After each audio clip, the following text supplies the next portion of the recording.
महाभारत के समय की बात है। पांडव अपने जीवन के सबसे कठिन दौर से गुजर रहे थे।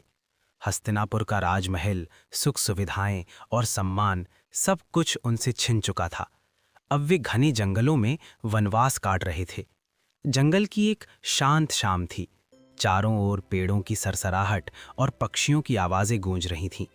लेकिन उस शांति के बीच भी पांडवों के मन में बेचैनी थी। द्रौपदी दुखी होकर बोली, हे स्वामी, हमने कभी किसी का बुरा नहीं किया, फिर भी हमें इतना कष्ट क्यों सहना पड़ रहा है। भीम क्रोध से भरकर बोले, भैया अब और सहन नहीं होता, अभी जाकर दुर्योधन से युद्ध करते हैं और अपना अधिकार छीन लेते हैं। तभी अर्जुन ने भी गंभीर स्वर में कहा, भीम की बात में दम है, लेकिन क्या यही सही समय है। सबकी नजरें युधिष्ठिर पर टिक गईं। वे शांत भाव से बैठे थे, जैसे उनके भीतर कोई गहरा सागर हो। उन्होंने धीरे से कहा, भाइयों, ये समय क्रोध का नहीं, धैर्य का है। हमने धर्म का मार्ग चुना है और इस मार्ग पर परीक्षा आना स्वाभाविक है। भीम ने असंतोष से कहा, लेकिन कब तक हम अन्याय सहते रहेंगे।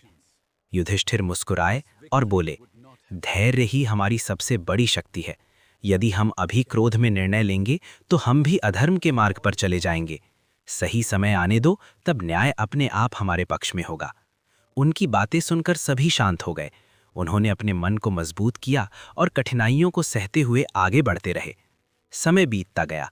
पांडवों ने वनवास पूरा किया, अज्ञातवास भी सहा। हर कठिनाई में उन्होंने धैर्य और विश्वास बनाए रखा। फिर आया वो समय जब धर्म और अधर्म के बीच अंतिम युद्ध हुआ, कुरुक्षेत्र का महायुद्ध। इस युद्ध में पांडवों ने न केवल अपने शत्रुओं का सामना किया, बल्कि अपने भीतर के डर और संदेह को भी हराया। अंततः सत्य और धर्म की जीत हुई। पांडवों को उनका राज्य वापस मिला और न्याय की स्थापना हुई।